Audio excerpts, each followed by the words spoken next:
Let's see if we can redeem ourselves today. Matron, take them away.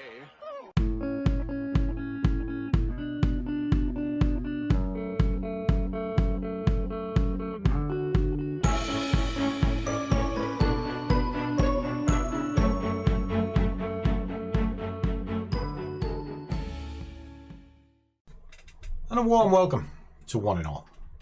If this is your first time here, I am the big fella Scruff, and what I'm trying to do is put trading in the real world.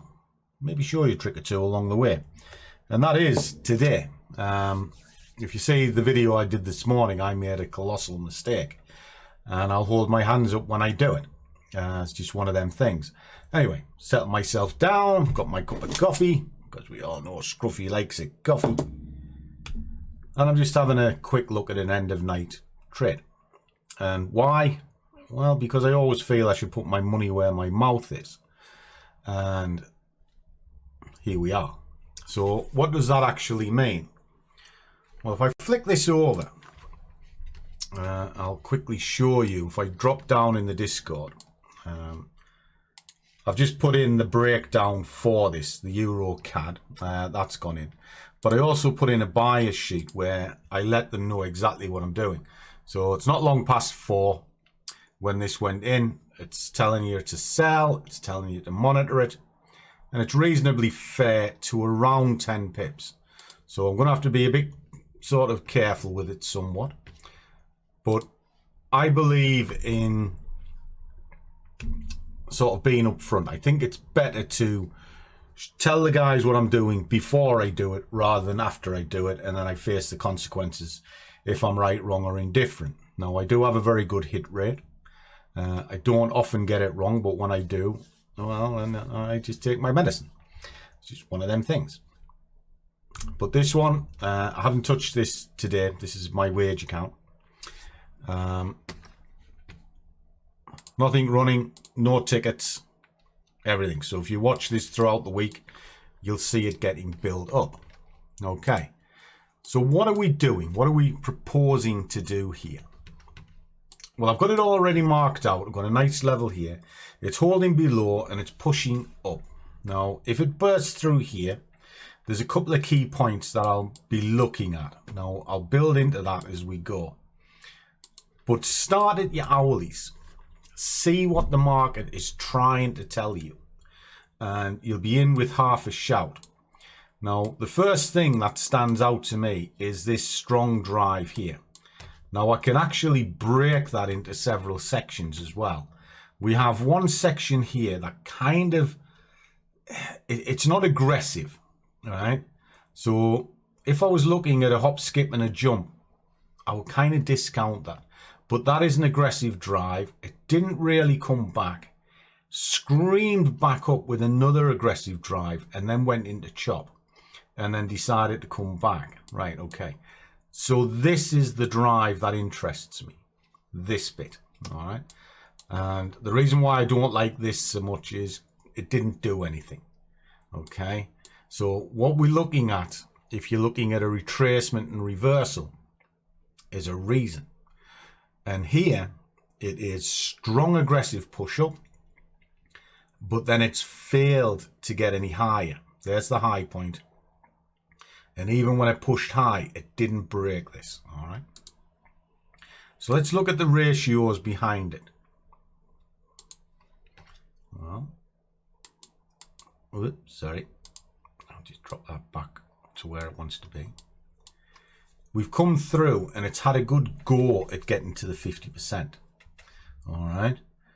This is what fibs often do. So until that high and that low is broken, these levels are going to be in play.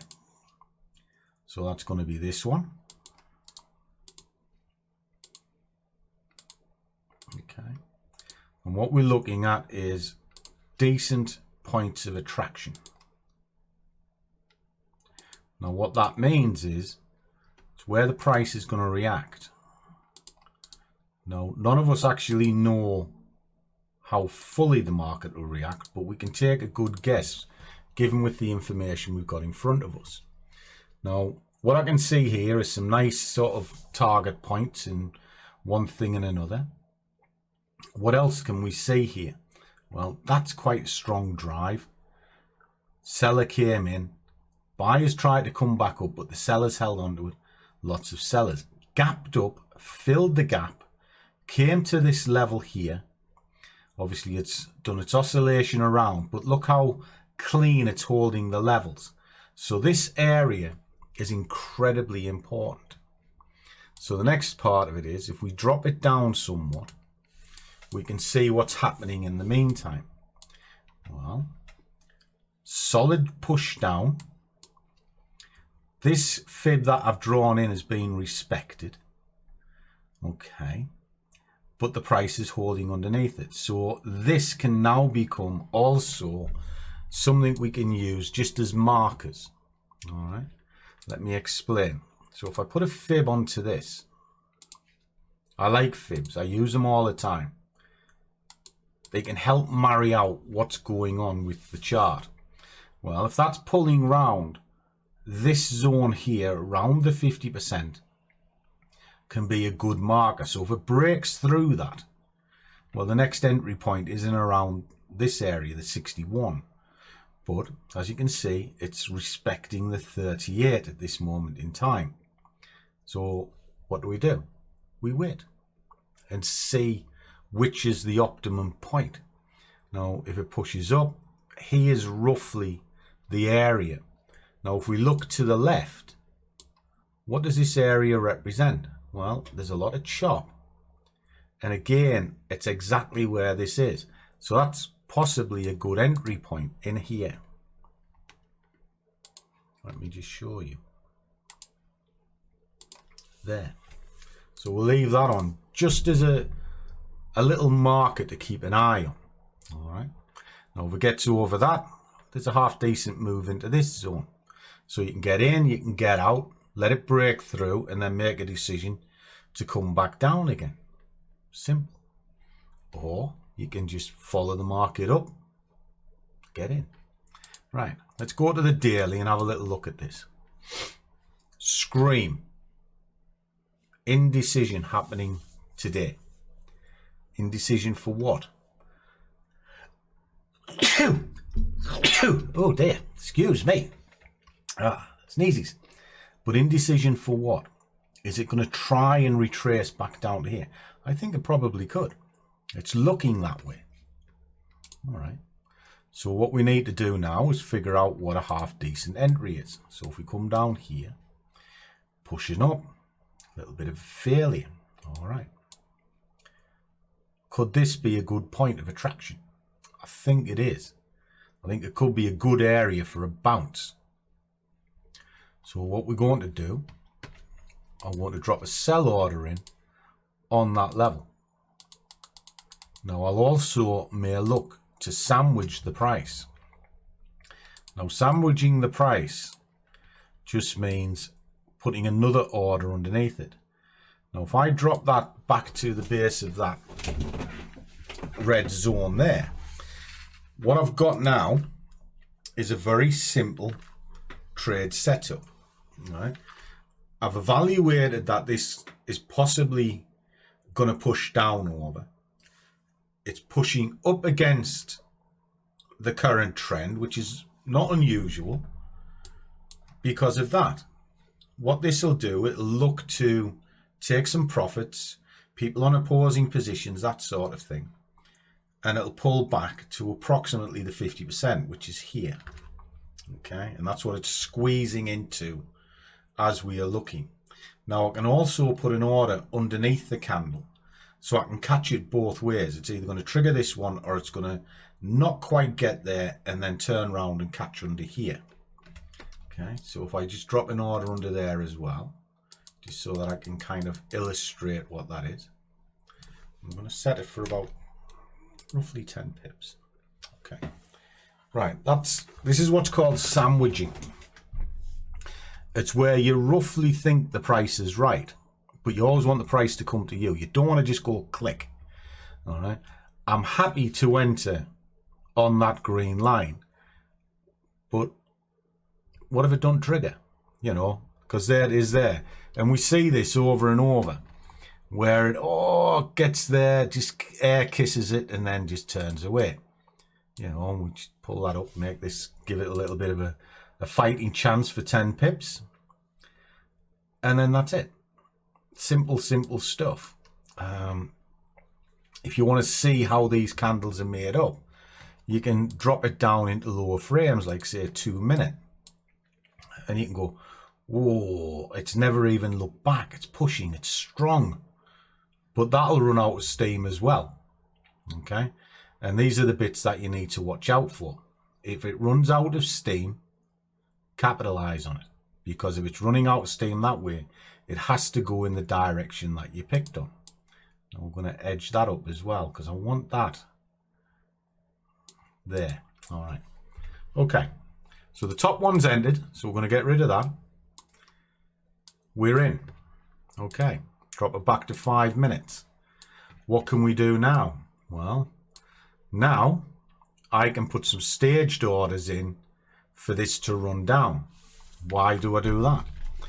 I never go 100% to market. I dip my toe in, and then I'll put systematic orders in for it to build a position up, and then let it run down, and it'll make me more money. That's the game plan. So let me do that. I'll play this out, and I'll come back to you at the end.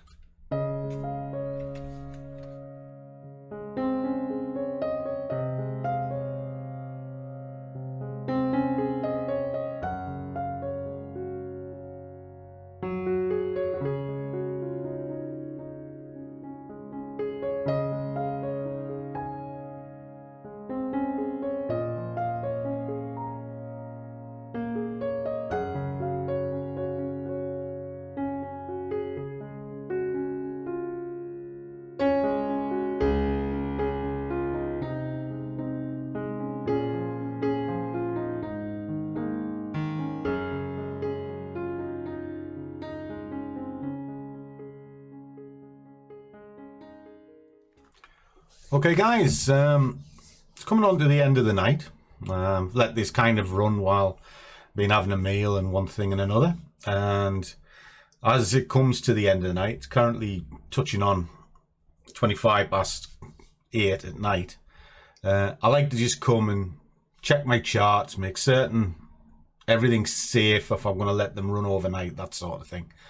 And basically just have a quick glance out of curiosity. Now the one that we set up earlier on, all right, it's been taking a few hours to sort of play out. But if I drop this into a 5 minute chart, I'll be able to kind of highlight something for you. I wanted to enter on this level here, but I was prepared to let it run up to that level. This is the beauty of not putting all of your eggs in one basket. In other words, not going to market at 100%. Now, I'm still got another position I can put into this if I so wish, because I like to take it into 5. Now, I've got 4 in. But I didn't think I needed to go further than this point, which at this moment it hasn't. Now, I'm currently net positive. If I just flick that on, you'll see. So I can shut this off now if I wish, and I'm done for the night. Or I can kind of watch it for half an hour and just see if it'll run down, because I only need to get it to there and I'm fine. And it'll pay me, well, it'll pay me a half decent amount of money. So that's kind of the question that you ask yourself at this moment in time. Do I wait? So what I'm going to do is I'm just going to let it run out till 9 o'clock, just while I'm finishing a few things off.